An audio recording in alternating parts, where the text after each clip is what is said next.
Very good evening. Welcome to State of Business on Art Television. I'm Ashing Sanibera Singha. Let's have a look at the headlines first. The committee appointed to review the proposed MCC agreement stresses that Sri Lanka should not sign it in its current form.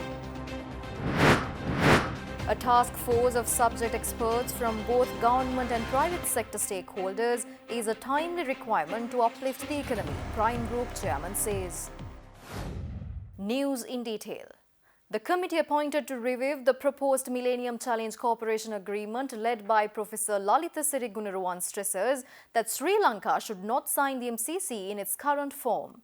In the meantime, addressing a media briefing on the controversial MCC agreement today morning, Chairman of the committee appointed to review the proposed MCC agreement, Professor Gunaruwan said that there is no impediment for not signing the final MCC agreement, even though two preparatory agreements are signed by the former good governance regime. These projects have not been properly analysed within the established institutional setting of Sri Lanka, particularly in view of perceiving multi-sectoral impacts of these projects.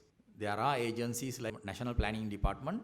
National Planning Department is empowered by FR 34, 35, 36 that any government capital investment project has to be thoroughly appraised and all macro level analysis have to be done before government gives approval. So we inquired from these apex agencies and we could not find any such multi-sectoral, multi-directional impact analysis which have been done. But there is a report called Constraint Analysis, which apparently had been conducted in 2016 by Harvard University Center for International Development. That report has identified, recommended at least, land project and transport project as the biggest constraints to Sri Lanka's development. And they say that selection was done based on ERR, economic rate of return. But unfortunately, none of the government agencies, not even the MCC team here in MCC administrative team under the Prime Minister's office in Sri Lanka could provide us with the detailed calculations of those. And National Planning Department does not know anything about those. ඒ කියන්නේ ශ්‍රී ලංකා රාජ්‍යයට මේ ගිවිසුම අත්සන් නොකර සිටීමට කිසිම බාධාවක් නැහැ කියන එක තමයි ඔබතුමා කියන්නේ. අපට පේන විදිහට එහෙමයි. බොහොම තහවුරුව අපට පේන විදිහට කිසි කම්පැක්ට් ඇග්‍රීමන්ට් එක අත්සන් නොකර සිටීමට කිසිදු බාධාවක් නැත. Speaking further, Professor Lalitha Sirigunaruwan added views on the said controversial preparatory agreements signed by the former good governance regime, which was rebuffed by the former government. There is many misinformation flying around. One of those apparently is that there has been a statement made somewhere that the committee has lied and there was no previous engagements with MCC or whatever. But here are the photographs of those agreements which have been signed. One is in 2017 and the other one is in 2018. The first one is for grant and implementation agreement with MCC signed by the Secretary Treasury Mr. Samaratunga for $7.4 million a grant, apparently for preparing the project. So that is basically what we see there. And then within a year, this has been topped up to 10 million by giving an additional supplement of 2.6 million. So we immediately, the committee observed this, we immediately asked from the relevant agency in the government of Sri Lanka, which is External Resources Department. Now why this topping up? What has happened to the first grant? You don't ask for a topping up if the first grant, what has happened to the first grant is unknown. Explaining the road to recovery in post-COVID-19 crisis, Chairman of Prime Group Premalal Brahmanage stresses that it will be beneficial if a task force compiled of subject experts of both government and private sectors is made for the vital economic sectors of the country.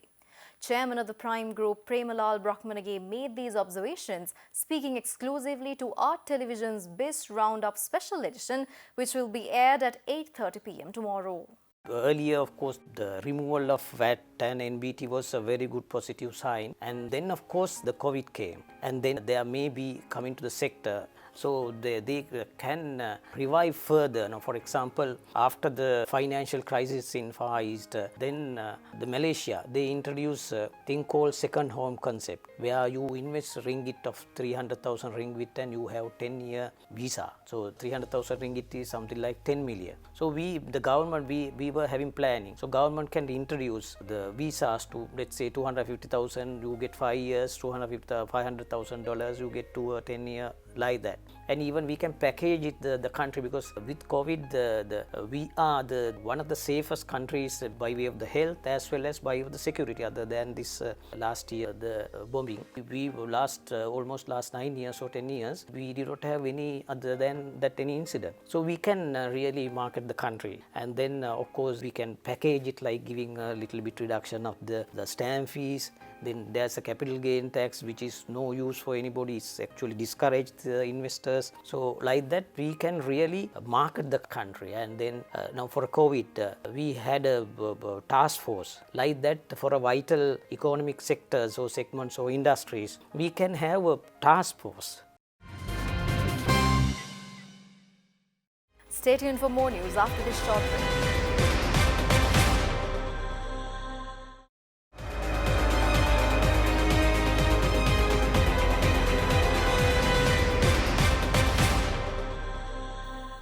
Welcome back after the break. Central Bank of Sri Lanka denies the views raised by few authorities and persons claiming that the required due diligence processes are not followed by banks operating in Sri Lanka in opening and maintaining recently introduced special deposit accounts.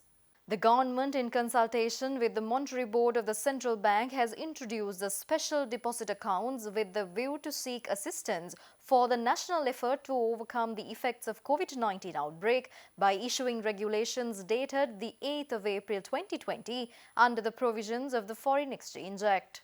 The exemptions from procedural requirements specified in the said regulations allow an authorized dealer to directly credit funds to a special deposit account without routing such funds through an inward investment account under normal circumstances. Central Bank announces that the said regulations cannot exempt authorized dealers from complying with provisions of Foreign Exchange Act.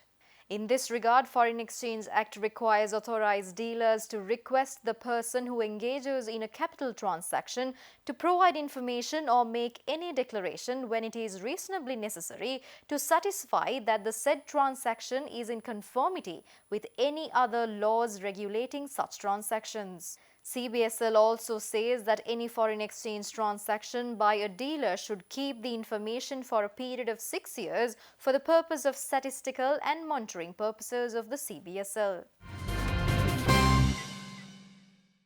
Former Justice Minister Dr. Wijayadasa Rajapaksa claims that Sri Lanka police has failed to uphold its impartial status as they are treating the people indifferently.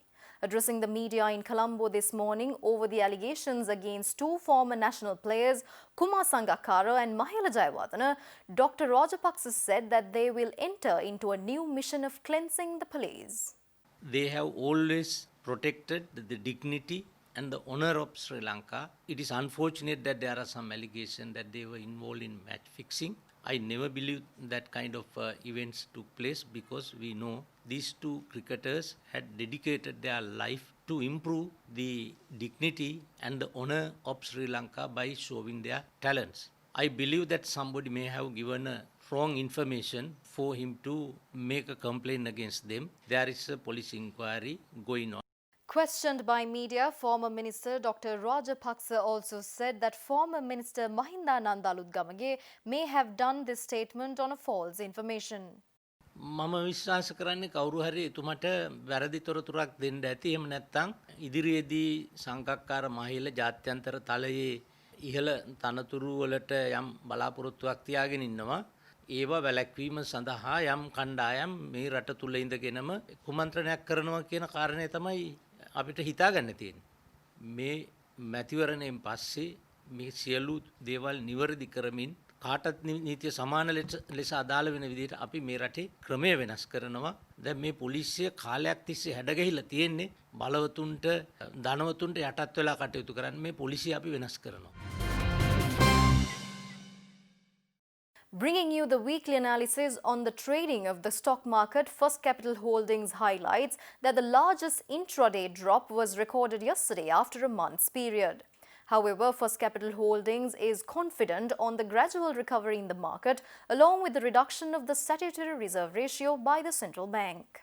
Ending the positive sentiment, market witnessed a negative momentum during the week, mainly because of the profit taking by the investors.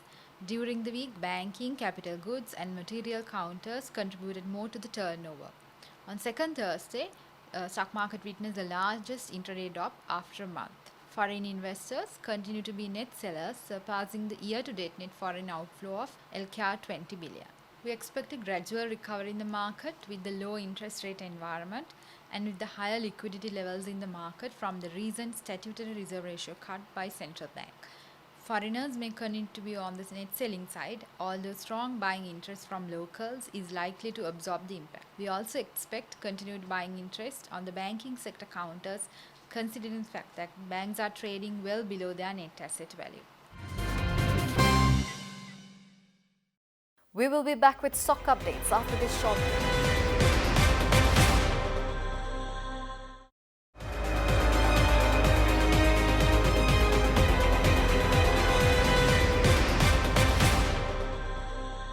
Welcome back after the break. Trading at Colombo Stock Exchange ended on a negative note today. The all-share price index dropped 58.14 points to close at 5,050.9 and the S&P SL 20 dropped 38.57 points to close at 2,190.75. The turnover was 1.4 billion rupees and over 39 million shares were traded. Up next are Forex rates.